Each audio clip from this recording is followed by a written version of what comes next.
Good afternoon, everyone. Thank you for joining us this afternoon as we release the report about the DC jail and our findings there. Unusually cruel. That's the title that we gave this report, because this is the treatment that we found of the pre-trial January 6 defendants being held right here in Washington, D.C. in the jail. Now, I will tell you, along with my colleagues here, which I'm very grateful to serve with them, we had been trying many times to get into the jail to take a tour, and we're used to doing that as members of Congress. We're used to touring facilities, and it's never been a problem. As a matter of fact, normally we're welcome. But we were denied entrance by Deputy Warden Landerkin multiple times. As a matter of fact, she'd locked us out before. And it was clear that there was a lot to hide. Right now, what we have happening in America is a two-tier justice system. Let's all take a little trip down memory lane, shall we? In the summer of 2020, there has been an estimated number somewhere around 7,750 to over 10,000 BLM demonstrations. According to the press, approximately 6% of them were violent. That's 570 riots if you do the math there. But here's the deal. There was only one riot that took place here in Congress at the Capitol on January 6th. But what we have seen unfold has been unbelievable. It is a two-tier justice system. So we know that approximately 90% and more of Antifa BLM rioters have been released from jail. Their charges have been dropped. We know that in cities across America, there have been over $2 billion in damage. But here at the Capitol on January 6th, it's approximately $1.5 million. There's a clear difference. But yet we have a January 6th committee that Nancy Pelosi is leading that is nothing but a political witch hunt on Republicans and Trump supporters all across America and anyone that was at the Capitol on January 6th. What's happening to these people being held in custody is wrong. It's unconstitutional. It's a violation of their rights. And it is an abuse that I call on every single member of Congress to start paying attention to. We need investigations. It's outrageous. The American people are purely upset, disgusted, and cannot believe this is happening in our country. And I think all of us should be appalled. You see, this jail in Washington, D.C. has been known. It's had many reports of being a despicable place as early as 1976. U.S. District Court Judge William Bryant ruled the conditions inside the jail violated the Eighth Amendment's ban on cruel and unusual punishment. In 2015, a report filed showed the jail was plagued by mold, vermin, and water leaks. 2016, the jail had to move 200 inmates because of excessive heat. In November 2021, the Marshal Service found the CDF to be inhospitable, but yet people are still being housed there. But the January 6 defendants are being treated differently on a whole nother level. They have been beaten by the guards. They are called white supremacists. They are denied religious services, haircuts, shaving, the ability to trim their fingernails. There's more outrageous things happening there. They're denied time with their attorneys. They are denied the ability to even see their families and have their families visit there. They're denied bail and being held there without bail. Many of these people have never been charged for a crime before. Some of them are veterans. And the treatment is unbelievable. They are told they have to denounce President Trump. They are told that their views are the views of cult members, even though these are men that every single night at 9 o'clock at night, they put their hand over their heart and sing the national anthem voluntarily.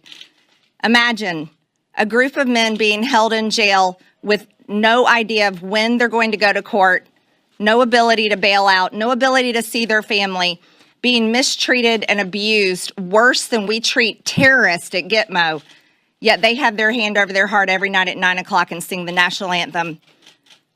That's something I don't think any of us can fathom, while they're being persecuted by the very government that has the American flag over our buildings. This is completely wrong. Whether we agree, disagree, and I can tell you right now, I completely disagree and am very against the violence that happened on January 6th at the Capitol.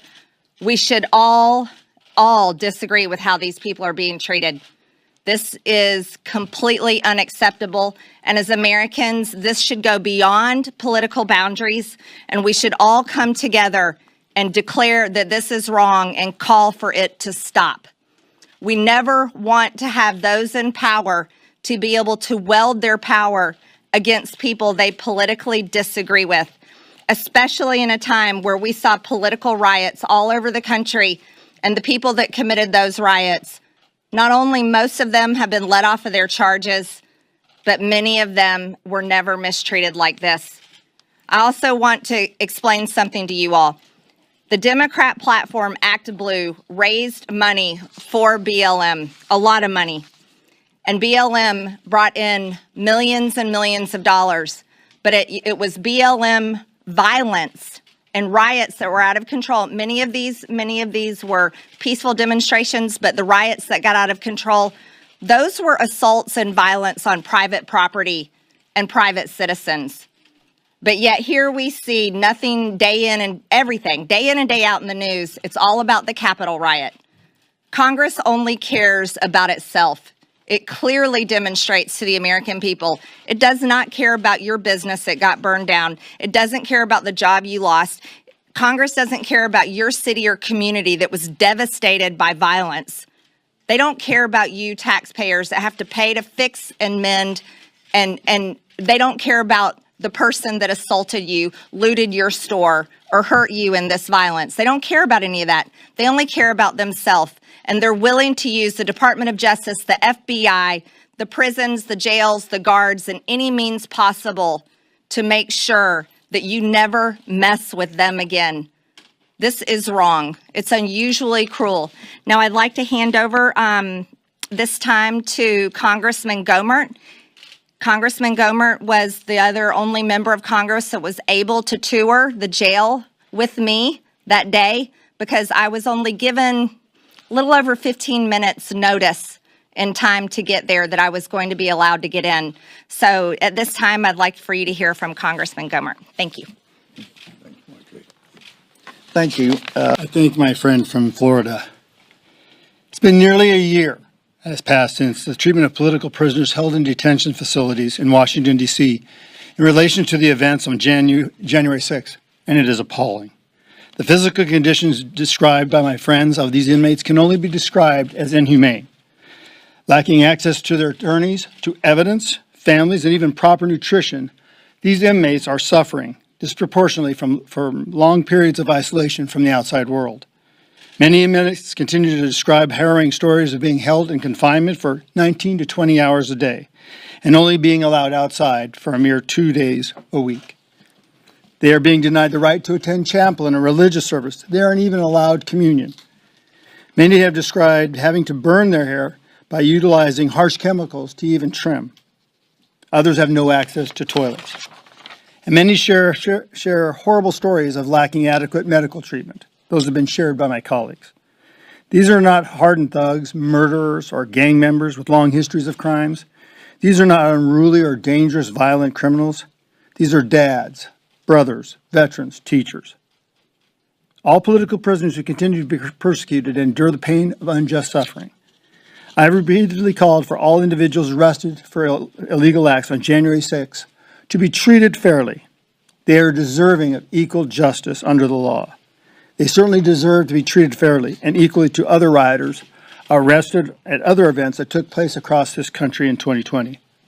My question is this: Mr. Biden, Attorney General Garland, why are you so interested in ruining the lives of these folks instead of equal justice? Why won't you publicly release the hours and hours of video surveillance taken on January 6th? What are you afraid of? What are you hiding? The heart of this country is equal treatment, especially by the courts. The public demands and the defendants deserve equal justice under the law. What is being described by these political prisoners is nothing short of human rights violation. The silence from the ACLU and Amnesty International is deafening. Maybe we need to look once again at the NDAA for the indefinite detention of American citizens to make sure it's fully removed this time and this time finally. We cannot let these injustices go unnoticed.